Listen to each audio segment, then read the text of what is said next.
5వ వచనాన్ని జ్ఞాపకం చేసుకుందారి. నా ప్రాణము నిన్ను అంటి వెంబడించుచు ఉన్నది, నీ కుడి చేయి నన్ను ఆదుకొనుచు ఉన్నది. నా ప్రాణమును నశింపచీయవలనని వారి దానిని వెతకుచు ఉన్నారు. 62 తొలి మాట కూడా చదువుదాము. నా ప్రాణము దేవుని నమ్ముకొని మౌనముగా ఉన్నది. చాలు చాలు చాలు చాలు ప్రియులారా, చదవబడిన వాక్య భాగము 63వ కీర్తన 8వ వచనము. నా ప్రాణము దేవునిని అంటి వెంబడించుచున్నది. నా ప్రాణము నిన్ను అంటి అనగా ప్రభువును దేవుణ్ణి అంటి వెంబడించుచున్నది. చాలు ప్రియులారా, ఈ లోకములో దేనికైనా మనము ధర కట్టవచ్చు. ధర అనగా ఖరీదు, ధర ఎంతైనది అనేది. కానీ ప్రాణము యొక్క విలువ మనం కట్టలేనిది. ప్రాణము యొక్క విలువ ఇంత అని మనము వర్ణించలేనిది. ప్రాణం ఒక ఖరీదు ఎంత అని అంటే అసలు ఊహకు అందలేనటువంటిది ప్రాణము యొక్క ఖరీదు. ప్రాణం పోతున్నటువంటి సందర్భంలో చాలా మంది ప్రాణాన్ని నిలబెట్టాలనే ప్రయత్నాల కొలది ఎంతో మంది తమ ఆస్తులను ధనాన్ని హెచ్చించి ఖర్చు చేసి ప్రాణాలను నిలవబెట్టే పలు ప్రయత్నాలు భూమి మీద జరుగుతూ వస్తుంటుంటాయి. ఇవి మనందరికీ తెలుసు. ఇప్పటికి ఎంత ఖర్చు పెట్టారు బాబు అని అంటే వాళ్ళు చెప్తారయ్యా ఇంత అయింది, ఇంత అయింది, ఇంకా ఖర్చు పెట్టాలట, ఇంకా ఇంత తీసుకొని రమ్మని వైద్యులు డాక్టర్లు చెప్తున్నారు అని. అంటే ప్రాణము నిలవబెట్టడానికి చాలా మనం ప్రయత్నాలు చేస్తుంటుంటాము. ప్రియులారా, ప్రాణము యొక్క విలువ, ప్రాణము యొక్క ఖరీదు ఈ లోకములో దేనితోనూ సమానం కాదు. ఒక ఇల్లు ఉందంటే దానికి ధర మనం కట్టచ్చు, దాని ధర ఇంత. ఒక ఇల్లు ధర వచ్చి ఇంత. ఒక వాహనము దాని ధర ఇంత. ఒక బంగారము దాని యొక్క ధర ఇంత. ఒక ఖాళీ ల్యాండ్ లేక స్థలం దాని ధర ఖరీదు ఇంత. ఇలా చెప్పుకుంటూ వెళితే అనేకమైన వస్తువులు లేకపోతే మనము కలిగి ఉన్నటువంటి ప్రతి వాటికి విలువ లేక ధర ఇంత ఇంత ఇంత ఇంత అని మనము కట్టుకుంటూ మనం వెళ్ళిపోవచ్చు. కానీ ప్రపంచంలో ప్రాణము యొక్క ధర ఇంత అని ఈ రోజు వరకు ఎవరు నిర్ధారణ చేసినటువంటి దాఖలు లేవు. ప్రాణము యొక్క ఖరీదు కేవలం ఇంత ఇంత. మార్కెట్లో మనం తినే పదార్థాలు అప్పుడప్పుడు ధరలు పెరుగుతాయి, ధరలు తగ్గుతుంటాయి. సీజన్ బట్టి లేదా వాటి కాలములను బట్టి కేజీ 10 రూపాయలకు అమ్మేటువంటి పదార్థం ఒక్కోసారి 100-200 రూపాయలు కూడా పెరిగే అవకాశాలు ఉంటాయి. ఒక్కోసారి 200 రూపాయలకు అమ్మేటువంటి ధర అప్పుడప్పుడు ధరలు తగ్గుతుంటాయి. పసిడి ధర అనగా బంగారం ధర అప్పుడప్పుడు తగ్గిందని, అప్పుడప్పుడు పెరిగిందని, ఇలాగా స్థలాల రేట్లు తగ్గుతున్నాయని పెరుగుతున్నాయని, అలాగే జిఎస్టి తగ్గించటం చేత వాహనాల యొక్క ధరలు తగ్గుతున్నాయని, ఇలా చెప్పుకుంటూ వెళితే లోకంలో ధరలు తగ్గే సందర్భాలు, ధరలు పెరిగే సందర్భాలు మనం చూడగలుగుతాము. కానీ ప్రాణము యొక్క ధర ఏ కాలంలో కూడా తగ్గటం గాని పెరగటం గాని అనేది ఏమీ లేదు. అసలు ప్రాణము యొక్క ఖరీదు ఇంత అని చెప్పి ఎవరు వర్ణించగలుగుతారు? ఎవరు చెప్పలేరు. ఎవరి దృష్టికి వారి ప్రాణము చాలా విలువైంది. ఒక్కొక్క హాస్పిటల్లో మనం చూస్తే, ఉదాహరణకు ఆ హాస్పిటల్లో 100 మంది ప్రాణం పోయే స్థితిలో ఉన్నారు అనుకుందాం. అతని తాలూకా వాళ్ళు అటు ఇటు కల తిరుగుతుంటారు, అటు ఇటు పరుగులెడుతూ ఉంటారు. ఎవరి ప్రాణాన్ని వారిని కాపాడుకునే తపన కొలది ఫోన్ల మీద ఫోన్లు చేసుకోవటము, అటు ఇటు పరిగెత్తటాలో అసలు తీరుకు లేకుండా ఆ హాస్పిటల్ అందరిని ఒక్కసారి అలా చూస్తే వాళ్ళు అలా పరిగెడుతుంటారు, వీళ్ళలా పరిగెడతారు, వీళ్ళు ఇటు పరిగెడుతుంటారు. అందరూ ఏ వ్యక్తినైనా మీరు ఆపి అడిగి ప్రయత్నం చేయండి, ఎందుకమ్మా మీరు ఎలా వెళ్తున్నారంటే, లేదు సార్ ఇప్పుడు ఎమర్జెన్సీ డబ్బులు తెమ్మంటున్నారు, లేదంటే ప్రాణం పోద్దట, ఆపరేషన్ పడుతుందని చెప్పారు. కాబట్టి ఎవరి ప్రాణాన్ని వారు కాపాడుకునేటువంటి ప్రయత్నాలలో పలు ప్రయాణాలు, పలు మార్గాలు, పలు దారులు వారు తీయటం అనేది మనం కన్నులారా మనం చూస్తుంటుంటాం. కారణం ఏంటంటే ప్రాణాపాయ స్థితిలో ఉన్న వ్యక్తి యొక్క ప్రాణాన్ని నిలబెట్టేటువంటి పనిలో, ప్రాణాపాయ స్థితిలో ఉన్న వ్యక్తి యొక్క ప్రాణాన్ని నిలబెట్టేటువంటి పనిలో వాళ్ళు పలు రకాలుగా ప్రయత్నాలు చేయటము. ఎవరెవరికి ఫోన్లు చేసి అర్జెంటుగా ఒక 10 లక్షలు మీరు పంపించండి సార్, ఇంట్రెస్ట్ ఎంతైనా పర్వాలేదు, ఇక మా అబ్బాయి ఇచ్చి బంగారం మీకు అప్పగిస్తాడు, ఈలో ముందు అర్జెంటుగా డబ్బులు పంపించండి సార్. ఇలాంటి రకరకాల సందర్భాలు మనం చూస్తాం. కారణం ఏంటంటే ప్రాణము యొక్క ఖరీదు చాలా విలువైనది. అయితే ప్రియులారా, దేవుడు మనలో ఉంచినటువంటి ప్రాణము కనబడేటువంటి దేహము కంటే విలువైంది. కొన్ని సందర్భాలు అంటాం, అయ్యా అతను అవిటివాడైనా పర్వాలేదయ్యా, ఇంటికి తీసుకెళ్తాం, మా కళ్ళ ముందు అతడు లాగా కనబడితే చాలయ్యా, కాలు తీసేసినా పర్వాలేదు, ప్రాణం మాత్రం నిలబెట్టండి అయ్యా, ఒక కిడ్నీ లేకపోయినా పర్వాలేదు, ఒక కిడ్నీతో అయినా మా కళ్ళ ముందు అతను అలాగే ఉంటే మాకు అదే 10,000 సార్. ఇలాగా శరీరం మీద కనబడే అవయవాలు కొన్ని తప్పిపోయినా, ఒక కాలో చెయ్యో ఏదో ఒకటి తొలగిపోతూ ఉన్నప్పటికీ కూడా మా ఎదుట మాత్రం ప్రాణాన్ని నిలవబెట్టండి, అతను మీరు చూసుకుంటే మాకు అదే చాలు అంటారు. అంటే కనబడే దేహం మీద ఉండేటువంటి అవయవాల కంటే కూడా కనబడలేనటువంటి ప్రాణము యొక్క ఖరీదు చాలా విలువైనది అనేటువంటి విషయము మనందరం లేక జగమెరిగిన సత్యం. అయితే ప్రియులారా, ఇక్కడ చదవబడినటువంటి అధ్యాయములో, దేవా నా ప్రాణము నిన్ను అంటే నీతో కలిసి నిన్ను పట్టుకొని నా ప్రాణము నీతో ప్రయాణము చేయుచున్నది. ప్రియులారా, ప్రాణము పెట్టినటువంటి దేవునితో మన ప్రాణము ప్రయాణము చేయాలి. మరలా చెప్తున్నాను, మనలో ప్రాణము పెట్టినటువంటి దేవునితో మన ప్రాణము అడుగులు వేయాలి, ప్రయాణము చేయాలి. అప్పుడు మన ప్రాణానికి ఏం దొరుకుతుంది అని అంటే, 116వ కీర్తనలో అంటాడు, నా ప్రాణమా నీవు నీ విశ్రాంతిలోకి ప్రవేశించుము, యెహోవా నీకు క్షేమమును విస్తరింపచేసి ఉన్నాడు అనేటువంటి ఒక మాట కనబడుతుంది 116వ కీర్తనల గ్రంథములో. నా ప్రాణమా యెహోవా నీకు క్షేమమును విస్తరింపచేసి ఉన్నాడు కనుక తిరిగి నీ విశ్రాంతిలోకి నీవు చూసారా, నా ప్రాణము నిన్ను అంటి వెంబడించున్నది. తద్వారా ఏం జరుగుతుంది అని ప్రశ్నిస్తే, నా ప్రాణమా యెహోవా నీకు క్షేమమును, అంటే ప్రాణానికి నెమ్మది, ప్రాణానికి సమాధానం. చాలా మంది జీవితంలో ప్రాణము కుదురుగా ఉండదు, ప్రాణం వారికి నెమ్మదిగా ఉండదు, ప్రాణం వారిలో తల్లడిల్లిపోతుంటుంది, ప్రాణం వారిలో నలిగిపోయి కృషించిపోయే పరిస్థితి వస్తుంటుంది. వారు ఏ వైపు నుండి సమాధానం వెతుకుదామన్నా వారికి ఎందుకు ఆ ప్రాణానికి సేద తీర్చే ఆ సమాధానం దొరకదు. ఎటు చూసిన ఆందోళన కలిగించే మాట, ఎటు చూసిన భిన్నమైనటువంటి మాట చెవిని వినబడుతున్నప్పటికీ వారు మనుషులుగా ఉంటారే గాని వారు తమలో ఉండలేనటువంటి పరిస్థితి వారికి ఎదురై కలవరముతోనూ ఆందోళనతోనూ అలాగే బిక్కసచ్చిపోయిన పరిస్థితిలో ఉంటారు. ఈలోగా ఒక చల్లటి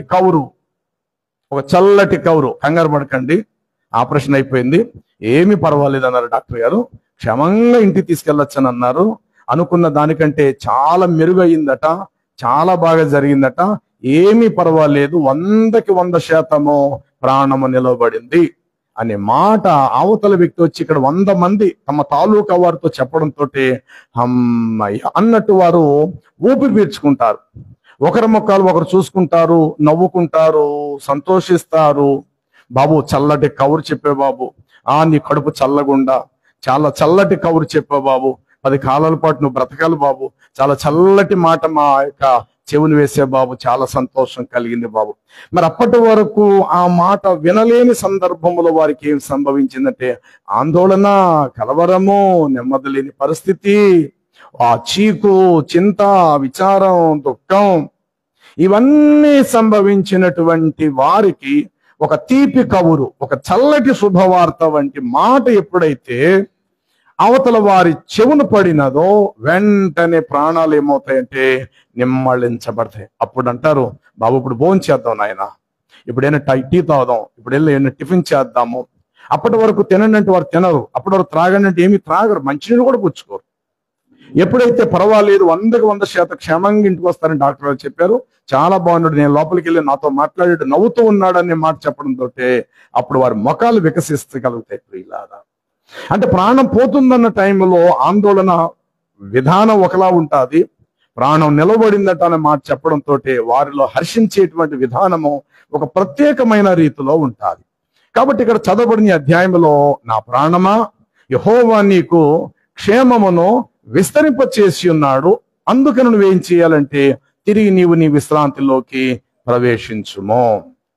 నా ప్రాణము దేవుని అంటే వెంబడించుచున్నది. ఈనాడు చాలా మంది జీవితాల్లో ప్రాణము తమ సొంతం అన్నట్లు, జాగ్రత్త వినాలి, తమ ప్రాణము తమ ఆధీనంలో ఉంది అన్నట్లు, తమ ప్రాణానికి తామే బాధ్యతాపరులం అన్నట్లు, తమ ప్రాణము తమ ఆధీనంలో తమ సొంతం అన్నట్లుగా ప్రాణాన్ని ఎందుకో చాలా ఎక్కువగా పెంచి పోషించుకుంటారు.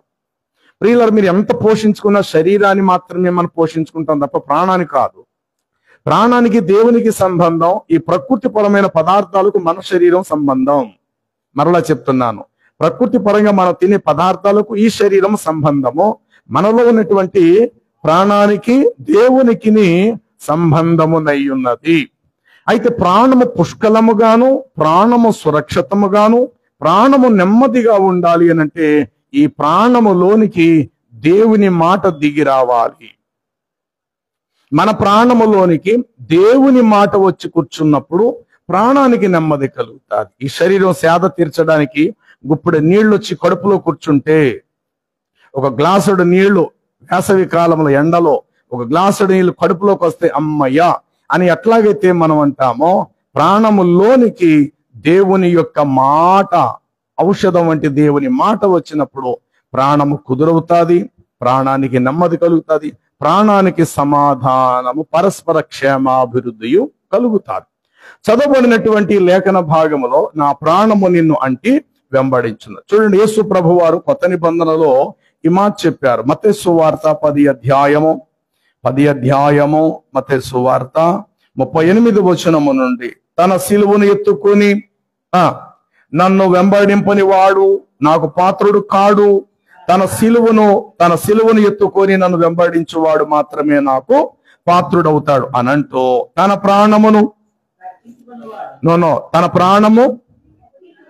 తన ప్రాణాన్ని తప్పించు కొనగోరువాడు, తన ప్రాణము దక్కించు కొనగోరువాడు దానిని పోగొట్టుకుంటాడు, గాని నా నిమిత్తము తన ప్రాణాన్ని పోగొట్టు కొనగోరువాడు దానిని దక్కించుకొనునని మీతో నిశ్చయముగా చెప్పుచున్నాను. చాలు, నా వైపు చూడాలి. తన ప్రాణాన్ని తమ అరచేతిలో పెట్టుకొని కాపాడుకోవాలి అని అంటూ ప్రాణాన్ని తన నిమిత్తం చెప్పాలి, ప్రాణాన్ని తన కోసం ఇంకా అనేక సంవత్సరాలు నేను బ్రతకాలి, ఇంకా అనేక ఏండ్లు నేను జీవించాలి అని అన్నట్టు, ఇంకెన్నో నేను ఈ లోకంలో నేను చూడాలి, ఇంకెన్నో పనులు నేను ఈ లోకమందు చేయాలి, అందుకు ప్రాణం ఉండాలి. నేను వెళ్ళవలసిన ప్రదేశాలు ఎన్నో ఉన్నాయి, చూడవలసిన ఏవో ఉన్నాయి, చేయవలసిన ఇంకేవేవో ఉన్నాయి, అందుకు నా ప్రాణం నాకు సహకరించాలి. ఈ దేహం ప్రయాణం చేయాలంటే, ఈ దేహము నడుచుకుంటూ వెళ్ళాలంటే అందుకు లోపల ప్రాణం నన్ను నడిపించాలి అని అంటే, నేను చూడవలసినయో చేయవలసినయో చెందవలసినవి చాలా ఉన్నాయి. కాబట్టి నా ప్రాణము నా కోసం బ్రతికించుకోవాలని తప్పిస్తేనట ప్రాణానికి దేవుడు జవాబుదారుడిగా ఉన్నాడు, ప్రాణాన్ని దేవుడు కాపాడలేడు. ఈ మాటకు అర్థం అదే. తన ప్రాణాన్ని దక్కించు కొనగోరువాడు దానిని పోగొట్టుకుంటాడు, గాని నా నిమిత్తము ఒకవేళ ప్రాణం పోగొట్టుకునే పరిస్థితి వచ్చినా ఖచ్చితంగా అది నిలవబడతాది. దీనికి పెద్ద కొండ గుర్తు షడ్రక్ మేషకు అబేద్నెగోలు. అగ్నిగుండం రెడీ చేశాడు ఆ దేశపు రాజు. కసేపటిలో ఆ ముగ్గురిని కూడా అగ్నిగుండంలో వేస్తే దేహములు కాలిపోతే క్షణములో ప్రాణాలు గాలిలో కలిసిపోతాయి. ఎప్పటికంటే 7 పెద్ద అగ్నిగుండాన్ని సిద్ధపరిచాడు బబులోను రాజైన నెబుకద్నెజర్. ప్రాణాలు పోతాయని సంగతి వారికి తెలుసు, ఆ ముగ్గురికి కూడా. అక్కడ ఉన్న ప్రజలందరూ గమనిస్తున్నారు, కాసేపట్లో వీరి ప్రాణాలు గాల్లో కలిసిపోతాయి, వారి దేహాలు బూడిదైపోతాయి. ఇప్పుడు మాట్లాడుతున్న మాటలు నోరు మోగబోతుంది వారిది. ఇప్పుడు కన్నులు అటు ఇటు చూస్తున్నాయి, ఆ కన్నులు క్షీణించిపోతాయి, వారి మాటలు మోగపోతాయి, వారి పలుకు వారి ఆలోచనలన్నీ కూడా బూడిదైపోతాయి అని లక్షలాది ప్రజలు వారి ముగ్గురు చుట్టూ చూస్తూ ఉన్నారు. రాజైన నెబుకద్నెజరు కూడా వాళ్ళ మాటల వైపు అలాగే వింటూనే ఉన్నాడు. వారు పలుకుతున్న మాటలు ఎట్లా ఉన్నాయంటే, ఓ రాజా, ఇందును గూర్చి నీకు ప్రత్యుత్తరం ఇచ్చుటకు చింత మాకు లేదు. మేము సేవించుచున్న ఈ మా దేవుడు ఈ మండుచున్న వేడి మగల అగ్ని గుండములో నుండి మమ్మల్ని రక్షించుటకు మా దేవుడు సమర్థుడు. ఒకవేళ ఆయన మమ్మలను రక్షింపకపోయినను పోతే పోవచ్చు. ఒకవేళ రక్షించాలి అనేమి లేదు, రక్షించకపోయినా మేము కాలి బూడిదైపోతామేమో తప్ప మానవ మాతృడు అయిన నీ మాటకు మేము లోబడి దేవుని మాటను ధిక్కరించలేమో.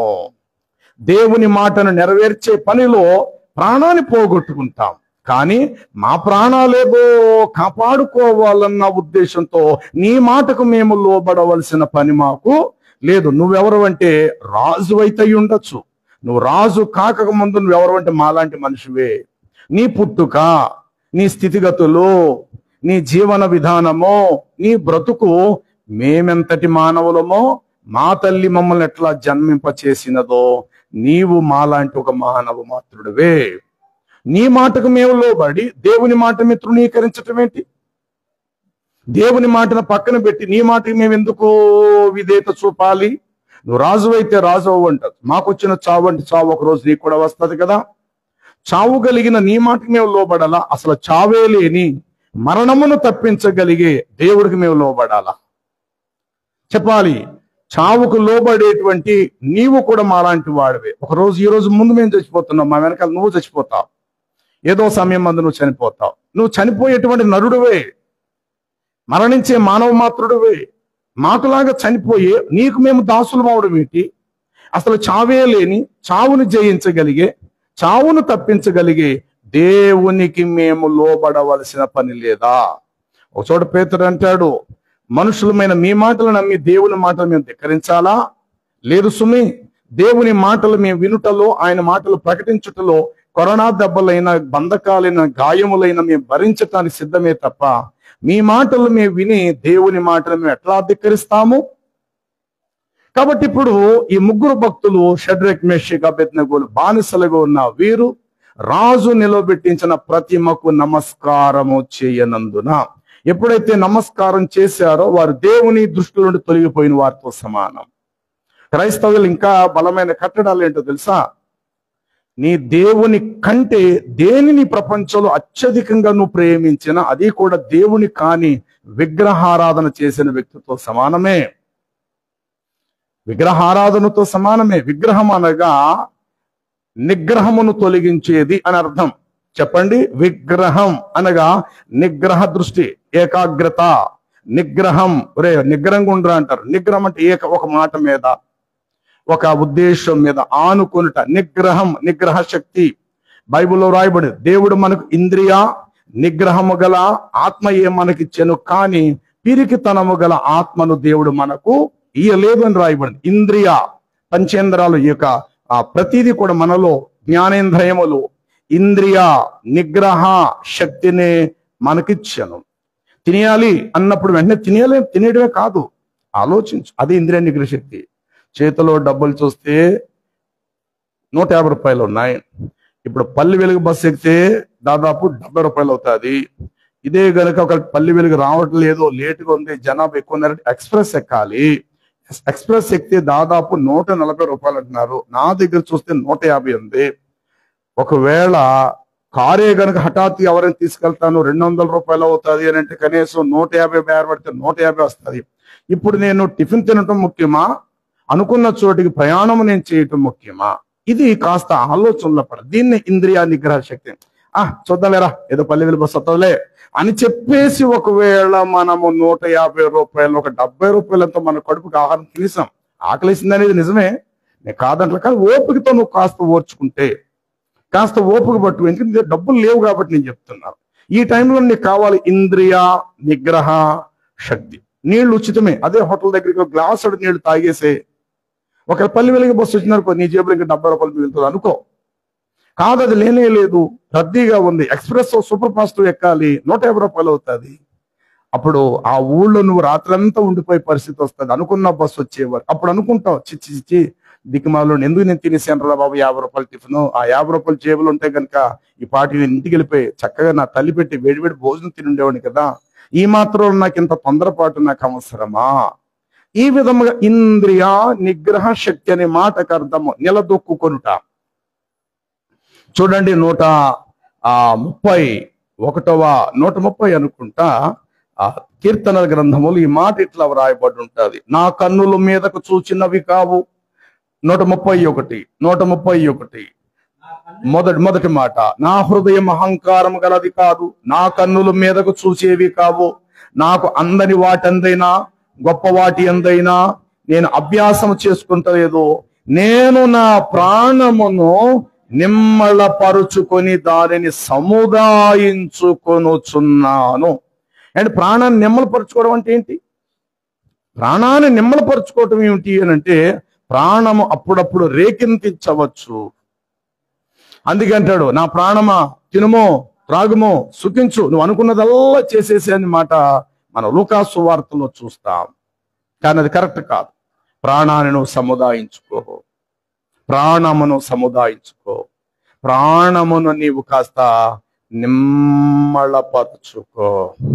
ఏమనాలి? నా ప్రాణమా నీవు యెహోవా చేసిన ఉపకారములలో దేనిని మరచిపోక అనంటూ ప్రాణాన్ని ఎప్పటికప్పుడు నువ్వు సముదాయించుకొని నిమ్మళపరుచుకొని ఉంచుకోవటం ఎంతైనా మనకు మంచిది. అయితే ఇక్కడ షడ్రక్ మేషక్ అబేద్నెగోల విషయంలో మరో క్షణముల ముగ్గురు ప్రాణాలు కూడా కాలి బూడిదైపోయి, వారి దేహాలు బూడిదైపోతే ప్రాణం గాల్లో కలిసే పరిస్థితి ఎదురైపోయినట్టుగా అయిపోతుంది.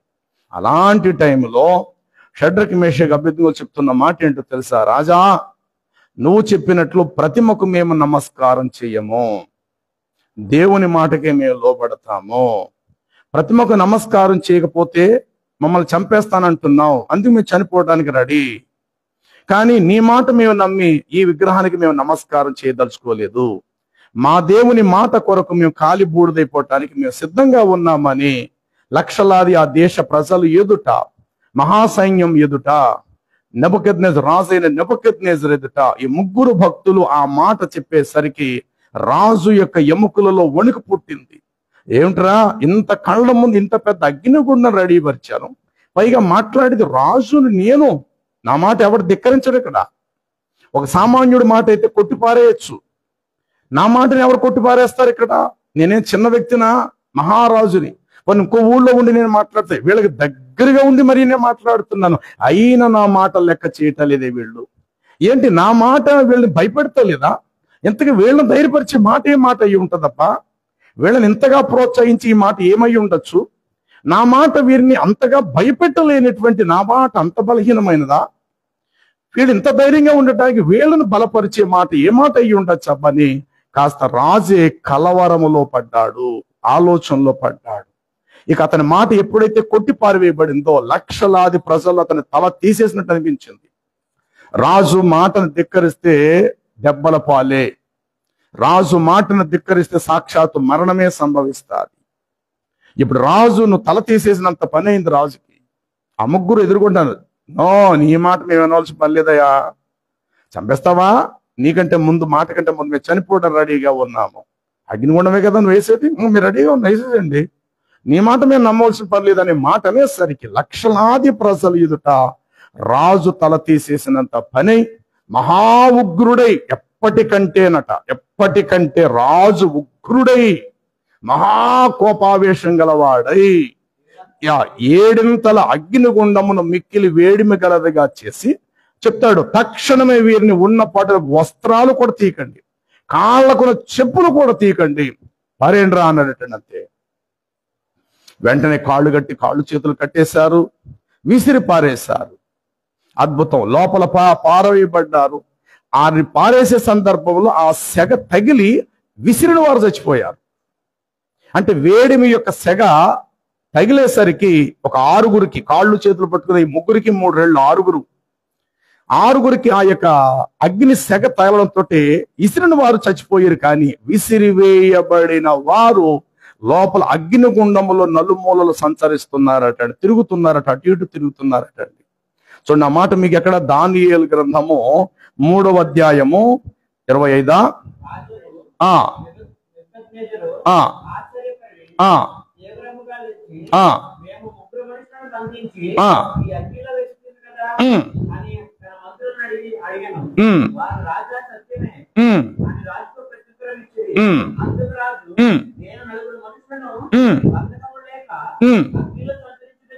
చూడండి, అగ్నిలో ఇంట్లో అటు ఇటు నడుస్తాను చూశారు, రోడ్ల మీద మన అటు ఇటు మన పనుల కోసం ప్రయాణాలు చేస్తాను చూశారు.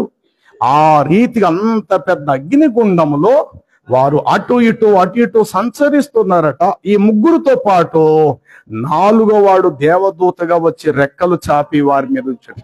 4వ వాని రూపము దేవదూత రూపమును పోలియున్నదని ఉత్తరం ఇచ్చెను. చాలు, చూసారా? అంటే తన ప్రాణాన్ని రక్షింపకొనుగోరువాడు దానిని పోగొట్టుకుంటాడు, నా నిమిత్తము తన ప్రాణాన్ని పోగొట్టుకోవాలి అని అనుకునే వాడు ఆశ్చర్యముగా తన ప్రాణమును దక్కించుకొనును. ఈ మాట యేసు ప్రభు వారు చెప్పారు. దీనికి పూర్వమే దానియేలు గ్రంథములు ఈ మాటలు మనం చదువుతూ ఉన్నాము. కాబట్టి ప్రియులారా, మనలో పెట్టిన ప్రాణము ఖరీదు చాలా విలువైందే. అయితే ఆ ప్రాణము ఎవరిని స్తుతించేది, ఆ ప్రాణాన్ని ఎవరికి నమస్కరించి, ఆ ప్రాణం ఎవరికి లోబడేదై, ఆ ప్రాణాన్ని ఎవరిని బట్టి ఆనందించగలిగేదై ఉండాలి అంటే కంటికి కనబడిన వస్తువులను బట్టి నీ ప్రాణం రేకెత్తించేది ఉండకూడదు. కట్టుకున్న బట్టను బట్టి అబ్బా అబ్బా అబ్బా సూపర్ అని అనుకుని నీళ్ళను మురిచిపోవద్దు. ఇవి దైవ బిడ్డలుగా మనకు తగినవి కావు. అది ఎంత ఖరీదైనా సరే, సరే బాబు తెచ్చావా, పక్కన పెట్టినన్నా, అదేంటి సార్ ఎంత ఖరీదైన తీసుకొచ్చినా కనీసం ఒక్క మాట మీరు చాలా బాగుందని అనలేదేంటి బాబు? ఎందుకు అనాలయ్యా? సృష్టిలో అందరికి దొరికే పదార్థాలే కదా. ఇప్పుడు సాధారణంగా ఒక యాపిల్ ఫలం ఇంతే ఉంటుంది అనుకుందా, నమ్మక చూడండి, ఇంతే ఉంటుంది. ఒకడు ఇంత యాపిల్ ఫలం ప్రత్యేకంగా పండించి తెచ్చాడు అనుకోండి అనుకోండి అనుకోండి దానిని మోసుకొని ఎక్కడో లండన్ నుండి ఇజ్రాయెల్ దేశంలో తెచ్చి నీ ముందు ఇంత పెద్ద పెట్టి, సార్ మీ మీద ఉన్న అభిమానముతో సరిగ్గా నెల రోజులు కష్టపడి పగలనక రాత్రనక ఒక రకమైనటువంటి ఎరువేసి దీనికి ఇంత నీరు పెట్టి ఈ విధంగా నేను ఫలింప చేసేసరికి దీని సైజు 20 కేజీల యాపిల్ ఫలమైంది. దీనిని విమానములో ప్రత్యేకమైన విమానాలు మీ దగ్గరకు తెచ్చాను సార్ అని అన్నా, దానిని కూడా నువ్వు పక్కనే పెట్టాలి. బాబు ముందు విత్తనం ఎవరిదో చెప్పరా నాయన మీరు అడగాలి. అరే బాబు, విత్తనము ఎవరిది? ఇంత పెద్దదవనే, ఇంత చిన్నదవనే, ఇంత చిన్నదానికి విత్తనం ఉంది, ఇంత పెద్దదైనా సరే దానికి కూడా విత్తనమే ఉంది. భూమియు వాటి జాతుల ప్రకారం విత్తనములిచ్చు చెట్లు భూమి మొలిపించుగాక అని దేవుడు సెలవీయగా ఆ ప్రకారమే ఆయను. కాబట్టి నువ్వు చేసేది ఏముంది? విత్తనమును సృష్టించింది కాదు, విత్తనము దేవునిదే, భూమి దేవునిదే, ఎరువు దేవుడిదే, నీరు దేవుడిదే, నీలో ఉన్న జ్ఞానము కూడా దేవుడిదే, ఇంత పెద్దది చేయాలన్న ఆలోచన కూడా దేవుడిదే. ఇక నువ్వు నేను నిమిత్త మాత్రమే కదా. ఏమంటే 100 గ్రాములు ఒక 25 గ్రాములు 50 గ్రాములు అని యాపిల్ ఫలాన్ని 20 కేజీలు నువ్వు చేసినంత మాత్రం నువ్వు గొప్పవాడిని కాదు. ఎందుకంటే దీనిలో ఉన్న విత్తనము దేవునిది, ఆ విత్తనములో ఉన్న జీవము దేవునిది, ఆ విత్తనము మట్టిలో విత్తే ఆ భూమి దేవుని పాదపీఠము, దీనికి వేసినటువంటి ఎరువు దేవుడిది, దీనికి వేసినటువంటి నీళ్లు కూడా దేవునివే. ఇందులో పెద్ద ఆశ్చర్యమేమీ లేదు. 6 రోజులు కష్టపడ్డాను, ఆ కష్టపడ్డ నీకు ఆలోచన ఇచ్చింది దేవుడే. ఇలా తయారు చేస్తే బాగుంటుందని అనుకున్న చూసు ఆ మనసు తలంపించింది కూడా దేవుడే. కాబట్టి కాస్త దీన్ని పక్కన పెట్టవయ్యా అనాల. అంటే ఇలాగ ఆలోచించుకుంటూ వెళితే నువ్వు ధరించేటువంటి బంగారం మీద కానీ, ధరించిన ఖరీదైన దుస్తుల మీద కానీ, కలిగి ఉన్న అంతఃపురం బట్టి కానీ, నువ్వు కలిగిన అందాన్ని బట్టి కానీ, దేనిని బట్టి కానీ ఈ లోకంలో అతిశయింప వీలు లేదంతే. ప్రతిదీ నీ దేవుని దయచేతనే మనకు అనుగ్రహించబడినది. ఈనాడు చాలా మంది తెలియక ఈ ప్రాణాన్ని సుఖపెట్టుకునేటువంటి విషయములలో ప్రకృతి పరమైన అనేకమైన వాటిని బట్టి తమ ప్రాణాన్ని నిమ్మలపరుచుకునే ప్రయత్నాలు చాలా చేస్తుంటారు. బంగారాన్ని బట్టి తమ ప్రాణము గాల్లో కలిసిపోయినట్లు, అబ్బా బాబోయ్ నాకు మాత్రమే ఉంది ఇంత బంగారం. బైబిల్లో దేవుని వాక్యం సెలవు, వెండి నాది బంగారం నది. మీరు బంగారాన్ని ధరింపచేసి మనిషిని మట్టిలో పెట్టండి, ఆ శరీరం అంతా శిథిలమైపోతుంది. బంగారం మాత్రం మీరు గొయ్యి తీస్తే మళ్ళీ ఎంత బంగారంతో కప్పాడు అంత బంగారం అట్లాగే ఉంటుంది. బంగారం ఏం మట్టి అయిపోదు, బంగారం ఏం మనిషి శరీరం పాడైనట్లు బంగారం ఏం పాడైపోదు. 10 కేజీల బంగారంతో సచిన శవాన్ని కలిపి మీరు కప్పెట్టండి, కొద్ది కాలమైన తర్వాత మనం చూస్తే లోపల మనిషి అయితే కనబడ్డాడు, శరీరం కనబడదు. కానీ బంగారము ఒక 100 గ్రాముల చిన్న 1 గ్రాము కూడా తగ్గకుండా బంగారం అట్లాగే ఉంటుంది. బైబిల్ చెప్తుంది, వెండి నాది బంగారం లోకము నాది, దాని పరిపూర్ణతయు నావి. కాబట్టి ఇట్టి రీతిగా సమస్తము సమకూర్చి మనకు అనుగ్రహించిన దేవునిని అంటి మన ప్రాణం ఏం చేయాలట? వెంబడించాలి తప్ప ఏదో ఒక దానిని అతిశయుక్తముగా మనం చూసుకుంటూ దానిని బట్టి ప్రధానముగా మన ప్రాణం గాల్లో తేలిపోయే విధంగా, దాన్ని బట్టి మనం ఎక్కువగా అతిశయించే విధముగా మన ప్రయత్నాలు చేస్తే గనుక అది సరైనటువంటిది కాదు. ఏమంటే ఇప్పుడు కొంతమంది ధనవంతులు చూస్తాం, లేకపోతే సినీ నటులు మనం చూస్తాం. ఒకడు 3 కోట్ల కారు కొంటే ఇంకొకటి 4 కోట్ల కారు కొంటాడు, వాడిని బట్టి 5 కోట్ల కారు, 10 కోట్లు కారు. అలాగే ఒక విందులో ఒకడు 10 రకాల కూరలు వేస్తే ఆ భోజనాలు తిన్నవాడు అతిథి వచ్చి అనుకుంటాడు, రేపు పొద్దున్న మన ఇంట్లో ఫంక్షన్ ఉంది, ఎవడొకరిని బాగా వండాడు, ఆ వంట మేస్త్రి ఫోన్ నెంబర్ తీసుకో, చాలా బాగా వండాడు, అబ్బాయి ఏంటి ఎంత అయింది సార్, ఇంత అయింది సార్, మాకు 20 కూరలతో వండాలి, ఇంకెంతమంది ఎంత బిల్లు ఇమ్మంటావు సార్, ఇంత ఇస్తే నేను వస్తాను. వాడింటికి భోజనం ఇంకొకటి ఎవడో అతిథి వస్తే వాడు 30 రకాల కూర, ఇంకొకటి 40 రకాల కూర, ఇలాగా సమస్తము తమ నోట్లో పడేసుకునేటువంటి పదార్థముల కోసము చాలా గొప్పగా వారు గాల్లో ప్రాణాలు కలిసిపోయినంతగా వ్యవహరిస్తుంటారు ప్రియులారా. అందుకని లోకములో శరీరాన్ని సుఖపెట్టుకున్న ప్రతి వ్యక్తి ప్రాణాన్ని నష్టపరుచుకుంటాడు. ప్రాణాన్ని సుఖపెట్టుకోవాలి అని అనుకునేటువంటి వాడు తన శరీరాన్ని కాస్త నలగగొట్టుకోవడానికి ఇష్టపడతాడు. ఈ శరీరానికి సమృద్ధి కావాలని కోరుకోడు. కాస్త ప్రాణము కుదురుగా ఉండాలి అని అన్నప్పుడు శరీరాన్ని కాస్త నష్టపరుచుకున్నా పర్వాలేదు, కానీ ప్రాణము దేవుని మీద ఆధారపడే విధంగా మనం ప్రవర్తించాలి.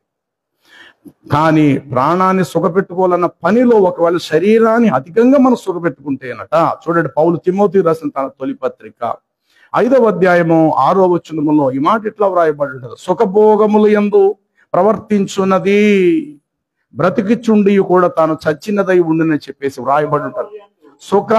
సుఖ భోగములంటే అనేకమైన కావాలని కాంక్ష, భోగములు భోగేచ్చులు సుఖ భోగముల యందు ప్రవర్తించేటువంటి వారు పేరుకి బ్రతుకుచుండియో చచ్చినదయ్యుండును.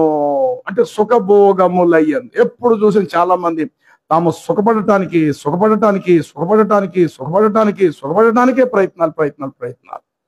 లోకం కూడా వీళ్ళని బట్టి అదే తీరు లోకం ప్రయాణం చేస్తుంది. ఉదాహరణకు ఎగ్జాంపుల్ చెప్తా వినండి. వేసవకాలం వచ్చింది, నా వైపు చూడాలి, ప్రాక్టికల్ మీ ఇళ్లలో అందరిలో జరిగే విషయాలే. వేసవకాలం వచ్చింది, బయటికి వెళ్ళాలి, ఎండ ఎక్కువ ఉన్నది, గొడుగేసుకెళ్ళటం సామాన్యమే. కానీ అలా కాదు, స్పెషల్గా ముఖానికి ఫేస్కి ఒక క్రీమ్ వచ్చింది, దీని ఖరీదు ఎంత కాదు 3,500 రూపాయలు, ఇంత లిక్విడ్ ఉంటుంది, దాన్ని జస్ట్ ఇలా అప్లై చేసి మీ ముఖానికి ఇలా పాముకుంటే ఆ సూర్యరశ్మి ఒంటి మీద పడినా మీ స్కిన్ బ్లాక్ అవ్వదు, చాలా బాగుంటుంది. ఇలాంటి మాటలు వెలుగులోకి రావడంతో మనుషులు అనబడిన వారు వాటి మీద అత్యాశక్తిని చూపిస్తారన్నమాట. అలాగే ఎగ్జాంపుల్ చలికాలం, మీ శరీరంలో ముడతలు పడిపోకుండా పుష్కలంగా ఉండాలంటే దీనికి పలానా క్రీమ్ వెలుగులోకి వచ్చింది, దానిని కూడా కొనేసుకుంటాం. కానీ ప్రియులారా వినండి, ఎంత మనము సుఖపెట్టుకోవాలని ప్రయత్నాలు చేసినా ఒక దినాన్ని ఈ దేహం మట్టిలోకి వెళ్ళిపోయేదే కదా. అలాగే తినే పదార్థాలలో కూడా తగు మాత్రమే, ఈ టయానికి ఫలానదే తినాలని రూల్ లేదు. ఆ టయానికి ఏది ఉంటే అందుబాటులో దాంతో కడుపు నింపుకోవడానికి ప్రయత్నం చేయాలి తప్ప లేదు ఈ పూట వంటైనా మానేస్తానేమో కానీ నేను అనుకున్నది మాత్రమే వండుకొని తినాలి, అది సాయంత్రం అయినా పర్వాలేదు కానీ నేను అనుకున్నదే వండుకొని తినాలి, ఆ మాట మంచిది కాదు. ఆ పూటకు నీకు అందుబాటులో ఉండేది ఏది అనుకూలంగా ఉంటుందో దాంతో మనం కడుపును అడ్జస్ట్ చేసుకోవడానికి ప్రయత్నం చేయాలి తప్ప వీలైతే పూట పొయ్యలిగించడం మానేస్తాను, సాయంత్రం అయినా నేను అదే వండి తీరుతాను, అదే నాకు అనుకోవటం కరెక్ట్, అది దేవుని బిడ్డలుగా అసలు ముందు మనకు కరెక్ట్ కాదు. కాబట్టి ఇక్కడ వాక్యం అదే చెప్తుంది, ఏవని సుఖభోగములయందు ప్రవర్తించువారు బ్రతికిచుండియో చచ్చిన వారితో కేవలం సమానం. ఇలా చెప్పుకుంటూ వెళితే ప్రియులారా, దేహాన్ని కాపాడుకుంటూ దేహము ద్వారా ప్రాణాన్ని రక్షించుకోవాలని ప్రయత్నాలు చాలా మంది చేస్తారు. దేహాన్ని ఎప్పుడైతే నష్టానికి అప్పగించుకుంటామో అప్పుడే ప్రాణాన్ని పుష్కలంగా కాపాడుకుంటాం అనేది చాలా మందికి ఈ విషయం తెలియదు. మరలా చెప్తున్నాను, ప్రాణాన్ని కాపాడుకునే విషయంలో దేహాన్ని పోషించుకునే ప్రయత్నాలు జరుగుతున్నాయి ఈ లోకమందు. కానీ ప్రాణాన్ని కాపాడుకోవాలంటే నిజంగా దేహాన్ని కొంత నష్టపరుచుకోవటమే న్యాయబద్ధమని వాక్యం మనకు తెలియపరిచింది. ఇప్పుడు చెప్పండి, షడ్రక్ మేషక్ అబేద్నెగోలు దేహాన్ని కాపాడుకునే ప్రయత్నం చేశారా, దేహాన్ని అగ్నికి ఆహుతి అవ్వటానికి ఇష్టపడ్డారంటే అగ్నికి అప్పగించుకోవటానికి ఇష్టపడ్డారు. తద్వారా ఏం జరిగింది అని అంటే దేహంలో ఒక వెంట్రుకు కూడా కారణం లేదు, కాళ్ళ చెప్పులు కాలలేదు, బట్ట కాలిపోలేదు, సజీవులుగా బయటకు వచ్చారు. వారి ప్రాణం ఇంకా వారిలోనే పుష్కలంగా సురక్షితంగా ఉంది. కారణం ఏంటంటే తమ ప్రాణాన్ని తమ దేవుని కొరకు విడిచిపెట్టడానికి వారు ఇష్టపడ్డారు. కానీ కాపాడుకునే ప్రయత్నం చేసుకోలేదు, కానీ దేవుని మాట కొరకు ప్రాణాన్ని వదులుకోటానికి చూడండి, ప్రకటన గ్రంథము 7వ అధ్యాయం 12వ అధ్యాయంలో ఈ మాట మనకి ఇట్లా కనబడుతుంది. 11వ వచనం. ప్రకటన గ్రంథము 12వ అధ్యాయం 11వ వచనం.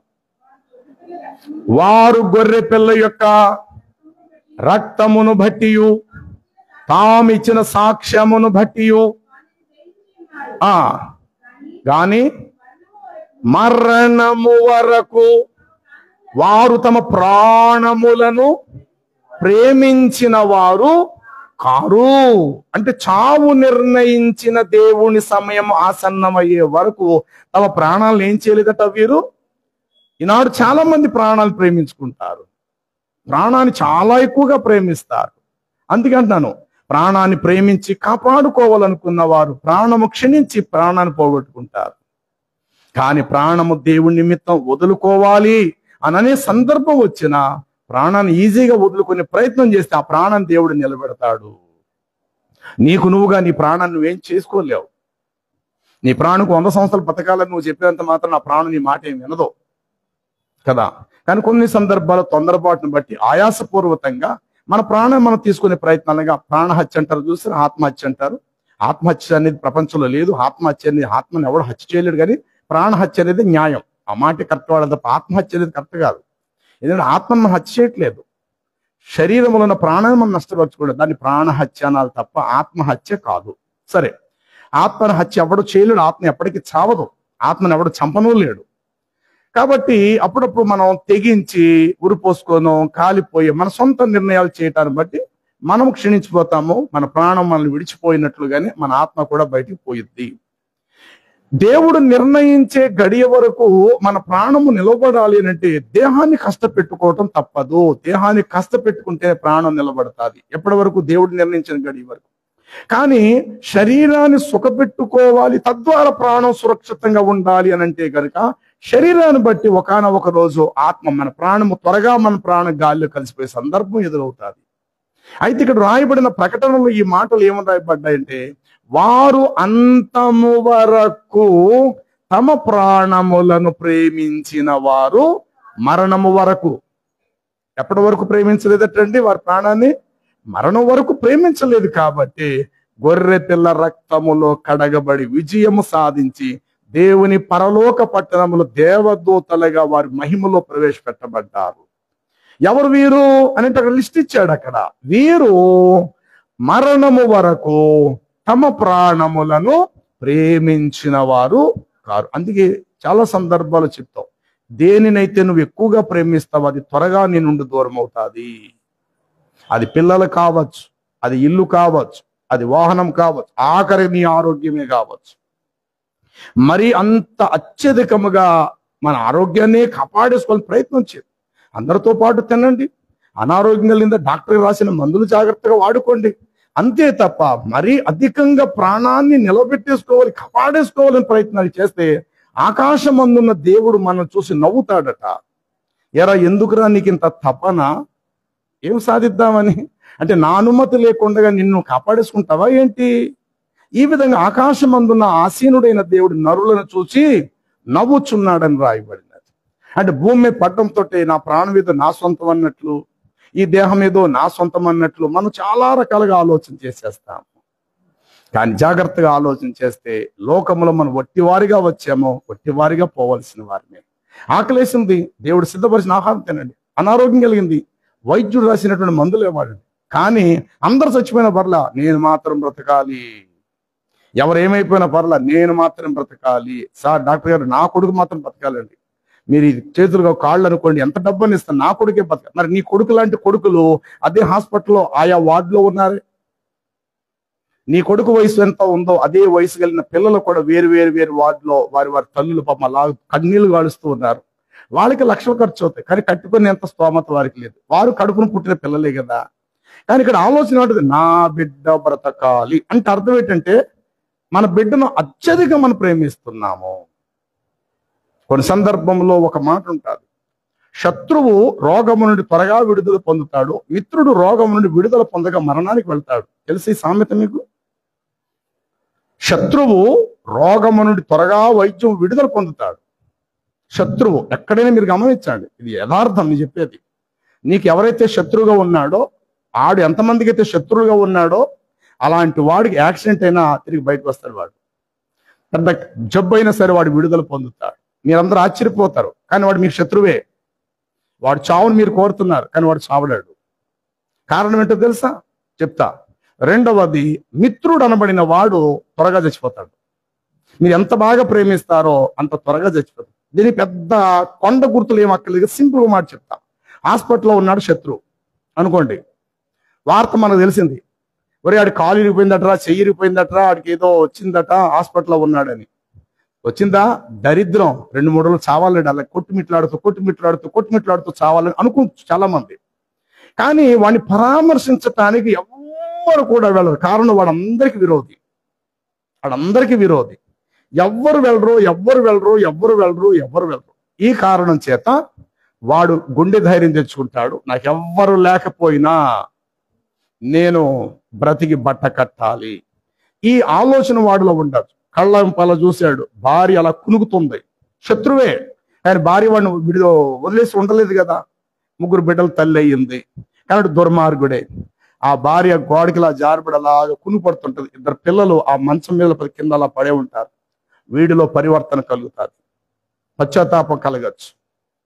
ఈ పశ్చాత్తాపాడి గుండె ధైర్యం ఇస్తుంది.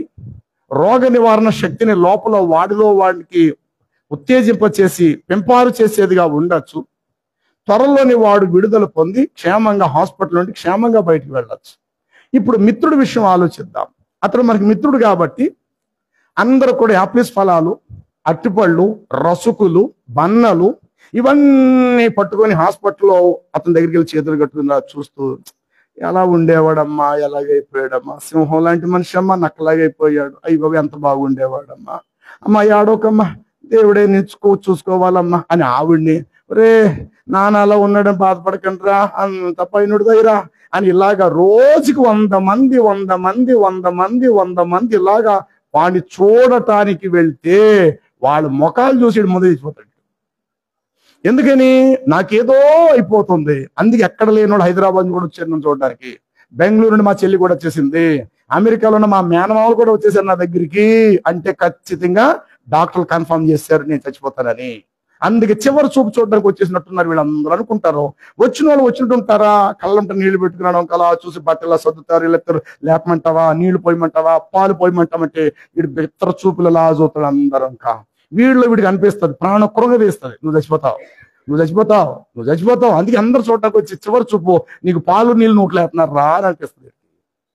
శత్రువు అనబడిన వాడికి ఎవ్వడు వెళ్ళడు హాస్పిటల్కి, సింగిల్ గా ఉంటాడు. ఆడికి హిమ్మత్ అంటే విశ్వాస ధైర్యం పెంచుకుంటాడు లోపల. భార్య చూస్తే కునుపడుతుంది, పిల్లలు చూస్తే అక్కడ అలాగే కిందే పడుకున్నారు. అటు ఇటు చూస్తాడు, ధైర్యం తెచ్చుకుంటాడు. ఆడి ధైర్యమే ప్రభు చెప్తాడు, నీ విశ్వాసమే నిన్ను స్వస్థపరచును అన్నట్లుగా. ఇప్పుడు మిత్రుడు అనబడిన వాడి దగ్గరికి 100 మంది వెళ్ళి పరామర్శించే 100 మంది ముఖాలు చూసేసరికి వాడి ప్రాణాలు గాలి కలిసిపోతాయి. అంటే డాక్టర్ ఖచ్చితంగా చెప్పేసి ఉంటారు, చివరి చూపు చూడడానికి వచ్చారని చెప్పేసి వాడు మరింత కృంగిపోయే పరిస్థితి ఎదురవుతుంది. అది చాలా సందర్భం చెప్తాను. హాస్పిటల్లో ఉన్న వాడు పరామర్శించడానికి వెళ్ళినప్పుడు బయటకు వచ్చి మీరు ఆడండి, కానీ అతని దగ్గర ఆడకూడదు. ఆడు బాగుపడాలంటే ఆడి దగ్గర ఆడకూడదు. నవ్వు ముఖం పెట్టుకుని వెళ్ళండి, ఇది తప్పదు కదా, పరామర్శించాలి. నవ్వు ముఖం పెట్టుకు ఎరన్నా ఎట్లా ఎలా ఉన్నావు, ఇప్పుడు డాక్టర్తో మాట్లాడాను, 2 రోజుల్లో నేను డిశ్చార్జ్ చేస్తా చెప్పారా, డబ్బులన్నీ కూడా రెడీ అయిపోయినాయి, ఏం పర్వాలేదు అన్న మాటలు ఇలాంటివి చెప్పండి. కనీసం లాంటి పిల్లడు బాబా 10 మంది తింటేనే కానీ కొండ తరిగేది కాదు, అలా నువ్వు ఒక్కడ తింటే చాలు బాబా, కొండంతా తరిగిపోయేది బాబా, ఎలా ఉండేడు బాబా, చేతులు బాబా ఇలాగైపోయినాయి అని ఏం మాట్లాడే దగ్గర అంటే సంవత్సరం పోయి చావాల్సిన వాడు నీ మాట విని అప్పుడే చచ్చిపోతాడు. ఇది ప్రాక్టికల్ గా మనిషిలో ఉన్న వాస్తవికమైన బలహీనత. అది అందుకే శత్రు గాయాలతో ఉన్న విడుదల పొందుతాడు, మిత్రుడు గాయాలతో ఉంటే త్వరగా చచ్చిపోతాడు. కారణం ఏంటి? చంపేది మనమే. తరచుగా మనం వెళ్ళి ఆడి ముఖాన్ని తొడటం, వాడిని లేపటము, పాలు నీళ్ళు పోయటం తప్పని నేను అంటాలా. ఆడి తాలూకు ఎవరున్నాడు, భార్య బిడ్డలని చూసుకుంటారు. కావాల్సిన ఆర్థిక సహాయం చేయండి, అంతే. సాటు నుండి సహాయం చేయండి. అమ్మ ఇది 10,000 ఎట్టుకెళ్ళి, 20,000 ఎట్టుకెళ్ళి, మేము వస్తాం, తర్వాత వస్తాం, చూస్తాం, ముందు వీళ్ళు పట్టుకెళ్ళి చాలు అని ఆ విధంగా సహకరించండి. కానీ రూపాయి సహాయం చేయదు. కానీ అక్కడికి వెళ్ళిన తర్వాత దారదాలు కన్నీళ్లు గార్చేసరికి వాడి ప్రాణాన్ని త్వరగా మనము తొలగిపోయే యత్నాలు మనం చేస్తున్నాం, తద్వారా రుజువు అవుతుంది. కాబట్టి ప్రభువునందు ప్రియులారా, దేవుని మాట కాకుండా మన ప్రాణాన్ని నిలబెట్టుకోవాలంటే మన ప్రాణాన్ని మనం నష్టపరుచుకునే వారు అవుతాము. దేవుని నిమిత్తము, దేవుని మాట నిమిత్తము మన ప్రాణాన్ని కాస్త నష్టపరుచుకోవాలని ఇష్టపడితే గనుక చివరి గడియ వరకు మన ప్రాణాన్ని దేవుడు సురక్షితంగా ఉంచుతాడు. అందుకు ఇక్కడ ఈ మాట మనము చదువుకున్నాం. ఏ మాట మనం చదువుకున్నాము? తన ప్రాణాన్ని రక్షించుకొనగోరువాడు దానిని పోగొట్టును. వీరు మరణము వరకు తమ ప్రాణాన్ని ఏం చేయలేదు. ప్రకటన మీరిందా చదివారు 12:11. వారు మరణము వరకు తమ ప్రాణములను ప్రేమించిన వారు కారు. ఈ మాట చాలా ప్రాముఖ్యం. అంటే చివరి గడియ వరకు కూడా వారు తమ ప్రాణాల మీద ఆశ పెట్టుకోలేదు, ప్రాణాలను ఎక్కువగా ప్రేమించుకోలేదు. అందుకే చెప్తున్నా, ఏదైతే మనం ఎక్కువగా ప్రేమిస్తామో అది త్వరగా మన నుండి దూరం అవుతుంది. అది ఇల్లే కావచ్చు, అది మనుషులే కావచ్చు. మరీ అంత అత్యధికంగా మనం ప్రేమించద్దు. దేవుని మాటను ప్రేమించండి, ఆయనకి మాత్రమే లోబడండి. ఓ ఇశ్రాయేలు వినుము, నీ దేవుడిని యెహోవాను పూర్ణ మనసుతో, పూర్ణ బలంతో, పూర్ణ జ్ఞానము చేత నీ దేవుడైన ప్రభువుని నువ్వు సేవించుట ఎంతైనా నీకు మంచిది. ఇక్కడ దేవుని మాటను తక్కువ చేసి మనం మన పిల్లలను, మన అంతస్తులను అధికంగా ప్రేమిస్తే గనుక అవి త్వరగా మనలను విడిచి వెళ్ళిపోతాయి. అందుకే ప్రభు అన్నాడు, నాకంటే ఎక్కువగా ఒకటి తన తల్లినైనను, తన తండ్రినైనను, తన కుమారుడునైనను, తన కుమార్తెనైనను, తన భూములనైనను, తన ఆస్తులనైనను నాకంటే ఎక్కువగా ప్రేమించువాడు నాకు పాత్రుడు కాడు. ఎందుకని? అలా ప్రేమించుట వలన త్వరగా వారిని కోల్పోతావు, లేదా అంతగా ప్రేమించి నువ్వైన వారికి త్వరగా నువ్వు దూరం అయిపోతావు. దేవుని మాటకు ప్రయారిటీ ఇవ్వండి. నువ్వు బాగుంటావు, నీ పిల్లలు బాగుంటారు, నీ ఇల్లు బాగుంటుంది, సమస్తం బాగుంటుంది. మరి దేవుని ప్రేమించటం అంటే అర్థం ఏంటి? ఆయన ఆజ్ఞలను గైకొనుటే ఆయనను ప్రేమించుట. ఇక్కడ దేవుని ఆజ్ఞలను తక్కువ చేస్తావు, ఇంటిని, సామగ్రిని, వస్తువును, వాహనాలను, ఆఖరికి తన దేహాన్ని మరి అత్యధికముగా ప్రేమించుకోవటం వలన తెలియలేని బలహీనతలు శరీరాన్ని చోటు చేసుకుంటాయి. ఏదో ఒక విధంగా మనము గొప్పకు వెళ్ళి నష్టం అవుతాం, అప్పులవుతాం, ఒక్కొక్క ఇల్లు అమ్మేసుకునే పరిస్థితి వస్తుంది. ఏదో సాధించాలనుకుంటాం, లేని నష్టాన్ని మనము కొని తెచ్చుకుంటాము. ప్రియులారా, ఇలాంటి మాటలు నిజ జీవితంలో బయట మీకు ఎక్కడ దొరకవు. అవి దేవుని వాక్యము ద్వారా పరిశుద్ధాత్ముడు తెలియపరిచినప్పుడే, మన ప్రాణాన్ని మనము జాగ్రత్తగా కుదురుపరుచుకున్నప్పుడే ఈ మాటలు మన హృదయములు ఫలించగలుగుతాయి. తద్వారా దేవుడు నిర్ణయించిన ఆఖరి గడి వరకు మనం బ్రతుకుతాం, మన పిల్లలు బ్రతుకుతారు. భగవంతుడు మనకిచ్చిన ఆస్తిపాస్తులు ఏమంటే అవి చివరి వరకు నిలుస్తాయి. అర్ధాంతరంగా మధ్యలో గాల్లో కలిసిపోయే పరిస్థితులు ఎదురవ్వవు. నీ దేహము కూడా సురక్షితంగా ఉంచుకుంటావు. ఎప్పుడంటే ప్రభు యొక్క మాట మన ప్రాణము అంటి వెంబడించాలి. కాబట్టి 63:8 అదే మాట రాయబడింది, దేవా నా ప్రాణము నిన్ను అంటి వెంబడించింది. ప్రభువు చెప్పాడు, తన ప్రాణాన్ని పోగొట్టుకున్నవాడు దానిని కాపాడుకుంటాడు. తన ప్రాణాన్ని కాపాడుకోవాలి అని అనుకున్నవాడు ఖచ్చితంగా దాన్ని ఏం చేస్తాడు? పోగొట్టుకుంటాడు. కాపాడాలనుకున్నవాడు త్వరగా పోగొట్టుకుంటాడు, పోగొట్టుకోవాలనుకునేవాడు దానిని దక్కించుకుంటాడు. 12వ అధ్యాయం 7వ అధ్యాయం అదే ప్రకటన గ్రంథములో ఈ మాట మనం చూస్తాం. 14వ వచనము, 7వ అధ్యాయము ప్రకటన గ్రంథము 14వ వచనము. అందుకు నేను అయ్యా నీకే తెలియననగా ఏమని? ఇదిగో చూడండి, వీరందరూ మహాశ్రమలలో నుండి వచ్చిన వారు గొర్రె పిల్ల రక్తములో తమ వస్త్రములను ఉతుక్కుని వాటిని తెలుపు చేసుకొని చాలండి. వీరు ఎక్కడి నుంచి వచ్చిన వారు? వీరు చెప్పాలి ఆ మాట మీరు విన్నారు కదా. వీరు ఎక్కడి నుంచి వచ్చిన వారు? సంత మార్కెట్ నుంచి కాదు, లేదా పలానా ఊరు నుంచి వారు కాదు. వీరు శ్రమలలో నుండి వచ్చిన వారు. అంటే శ్రమలు ఆవరించగా ఆ శ్రమలలో పడి, శ్రమలలో బ్రతుకుచు, శ్రమలలో జీవిస్తూ, శ్రమలలో సాగుతూ, ఆ శ్రమ లోయలో నుండి అలాగ బయటకు వచ్చిన వారు తప్ప శ్రమలను దూరం చేసుకున్న వారు కాదు. శ్రమలను తొలగించుకునే ప్రయత్నాలు చేసిన వారు కాదు. శ్రమ ఎంత పడాలో అంతా పడింది. ఆ శ్రమను భరించారు, ఓర్చుకున్నారు, సహించారు. శ్రమలో కొంచెం కూడా వారు తప్పించుకునే ప్రయత్నం చేయక ఎంత బరువు అనే శ్రమ పడాలో అంత బరువు గల శ్రమ కింద వారు నలిగారు. ఆఖరికి శ్రమయే వారిని విడిచిపెట్టే పరిస్థితి, ఓడిపోయే పరిస్థితి ఎదురైంది. శ్రమను దాటుకుంటూ మొత్తం మీద శ్రమను ముగించుకొని ముందుకు వచ్చారు. అలాగే ఒడ్డుకు చేరారు, వెంటనే మరణం వచ్చింది.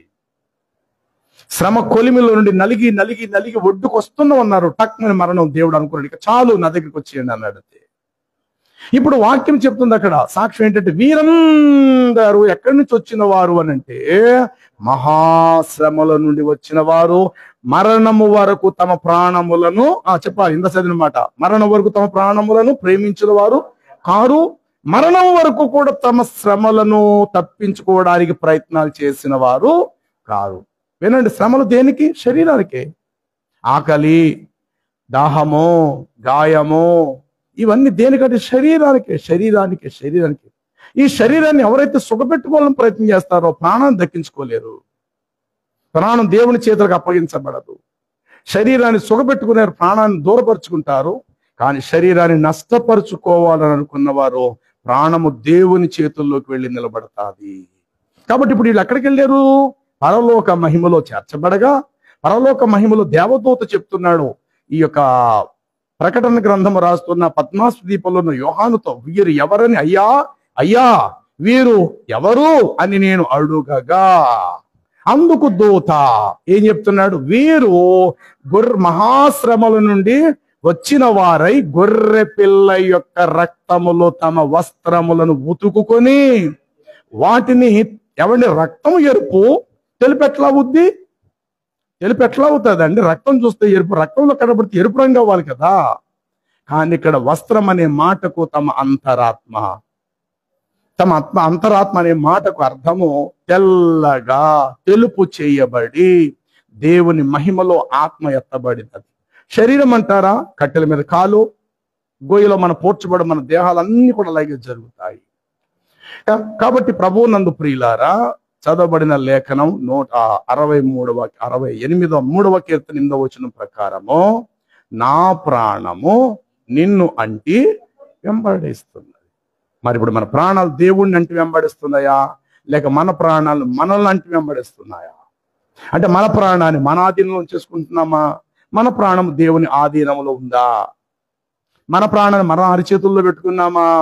మన ప్రాణము దేవుని అరచేతుల్లో ఉందా? ఇది మనం ఆలోచన చేయాలి. మన ప్రాణాన్ని సుఖపెట్టుకోవడానికి ఉదయం ఒక రకమైన ఫుడ్, సాయంత్రం ఒక రకము, ఇలాగ రకరకాల పనులు చేస్తే మన ప్రాణాన్ని మనం దక్కించుకోలేదు. లూకా సువార్తలో 16వ అధ్యాయం మనం చూస్తే, ఒక మనుషుడు ఊదారంగు వస్త్రములు ధరించిన వాడై అనుదినము తన బల్ల యొద్ద, చూడండి 16వ అధ్యాయము 19వ వచనము, ధనవంతుడు ఒకడు ఉండెను, ధరించుకున్నవాడు సన్నపు నార వస్త్రములు ధరించుకొని ప్రతిదినము చాలా ప్రాముఖ్యమైన మాట, ప్రతిదినము అతడు బహుగా సుఖపడువాడు. చాలండి. ప్రతిదినం ఏం చేయవాడటండి? అరే, తన జీవితంలో కష్టానికి ఎప్పుడు చోటు ఇవ్వలేదండి వీడు. తన జీవితంలో నష్టానికి ఎప్పుడు చోటు ఇవ్వలేదండి. చిన్న అవమానానికి, చిన్న నిందకు ఎప్పుడు చోటు ఇవ్వలేదండి. నేను బాగుండాలా, నేను సుఖపడాలా. ఇందా మీ చదివించాను తిమోతి పత్రికలా, తీకండి. కానీ ఆ మాట ఇలా వ్రాయబడింది, సుఖభోగముల యందు ప్రవర్తించున్నదియు తాను బ్రతికుచుండియును చచ్చినదై ఉండునని మీతో చెప్పుచున్నాను. సుఖభోగముల యందు వాంఛ గలవారు, సుఖభోగముల యందు కోరిక గలవారు పేరుకు బ్రతుకుచుండి చచ్చిన వారితో సమానం. ఇప్పుడు ధనవంతుల పరిస్థితి కూడా అదే.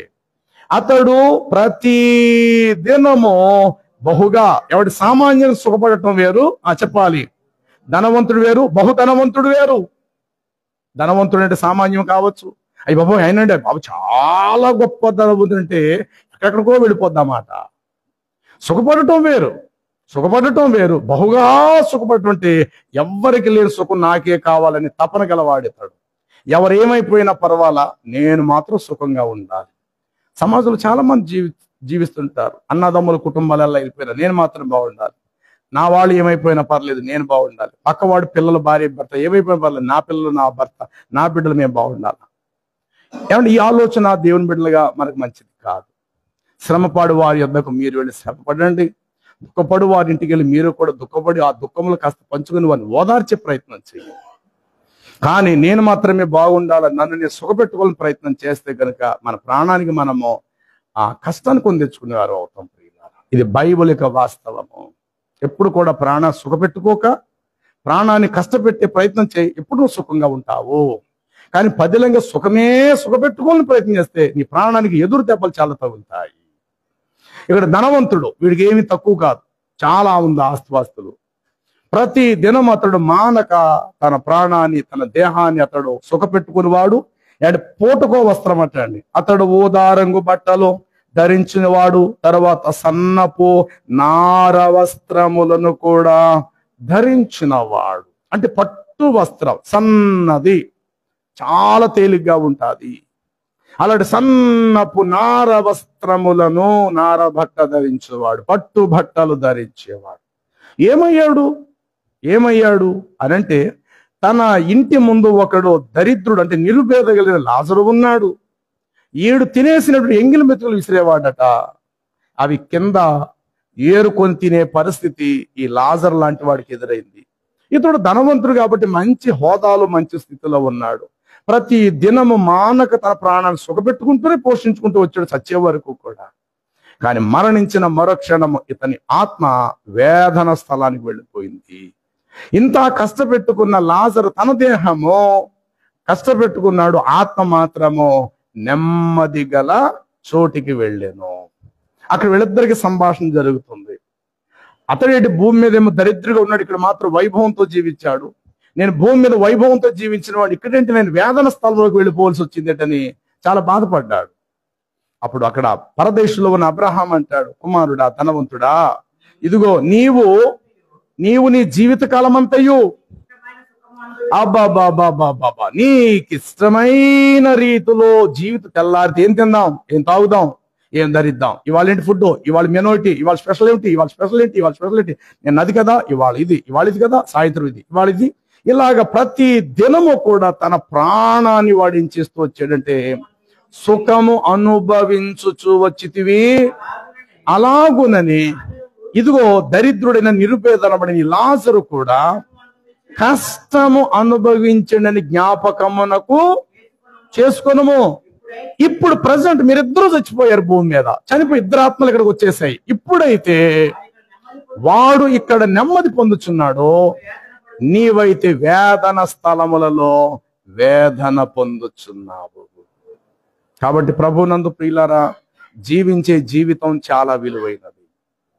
ధనముతో దేనైనా మనం కొనగలుగుతాము, ఖరీదు ధర పెట్టగలుగుతాం. నీ ప్రాణం యొక్క లెక్క ఎంత మనం చెప్పలేం. ప్రాణం ఖరీదు చాలా విలువైంది. కానీ అలాంటి ప్రాణాన్ని నీ స్వార్థం కొలది నువ్వు వినియోగించుకుంటూ నీ కోసమే నీ ప్రాణాన్ని బతికించుకోవాలని ప్రయత్నం చేస్తే ఖచ్చితంగా ప్రాణాన్ని నష్టపోతావు. దేవుని నిమిత్తం చలికి శరీరాన్ని అప్పగించాలి, ఎండకి శరీరాన్ని అప్పగించాలి, ఆకలికి శరీరాన్ని అప్పగించాలి, అవమానానికి శరీరం అప్పగించాలి, చవిచాలని బట్ట చవిచాలని వస్త్రాలతో ఉండటానికి శరీరాన్ని అప్పగించాలి, ఉన్న కొద్ది దాంతో తృప్తి పడటానికి శరీరానికి మనము ట్రైనింగ్ ఇవ్వాలా, అనగా దానికి మనము నేర్పించాలన్నమాట. దాంతో కూడా కొంచెంతో కూడా నువ్వు తృప్తిపడు, ఎక్కువ ఆశించగా ఈ పూటకి సరిపోద్దలే అన్నట్టు కొంచెం దాంతో నీ ప్రాణాన్ని శరీరాన్ని పోషించుకో, చాలంతే. ఈ టైంలో ఆర్డర్ ఇవ్వటము ఖరీదని ఏవో తినేయాలా, ఆ స్థాయికి ఎప్పుడు వెళ్ళకండి. ఉన్న నోటిగాడు కూడు కూడా దూరం అయిపోతుంది. ఇంట్లో కూడు ఉంటుండగా బయట నుండి రప్పించుకొని తినటాలు కరెక్ట్ కాదు. ఇంట్లో ఏదైతే, ఎన్నోసార్లు చెప్తాను, ఇంట్లో ఏదైతే ఉందో దానితో అడ్జస్ట్ అవ్వండి. కొంతకాలమైన మీ భూమి మీద హాయిగా బతుకుతారు.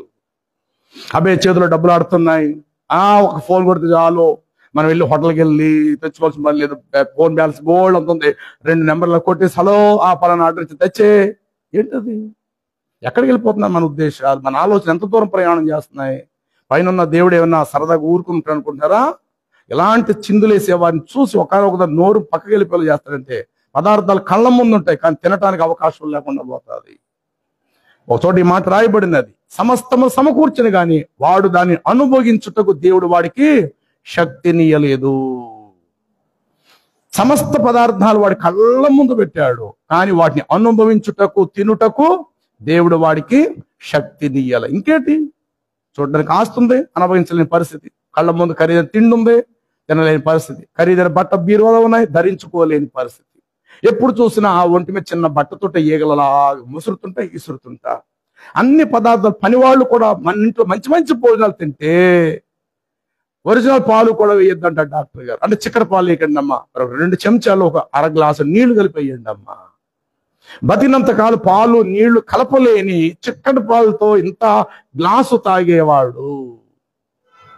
పని వాళ్ళకి మాత్రం సామాన్యమైన తిండి, వీడికి మాత్రం ఖరీదైన తిండి. ఇప్పుడు పరిస్థితి ఏమైపోయిందంటే ఇంట్లో పనిచేసిన వాళ్ళు మంచి భోజనం తింటారు, ఆరోగ్యమైన భోజనం, వీడికి మాత్రము పాలల్లో కాస్త నీళ్లు కలిపి పోసే పరిస్థితి. సుఖం ఏంటండి? కోట్ల ఆస్తులు ఆడుకున్నాయి, పని వాళ్ళు చాలా మంది ఇంట్లో ఉన్నారు, ఖరీదైన భోజన పదార్థాలు ఉన్నాయి, మందులు వేయలేని పెంచినటువంటి ఎన్నో కూర మొక్కలు ఉన్నాయి, కానీ అందులో ఒక్కటి వాడు తినడానికి నోచుకోలేని పరిస్థితి.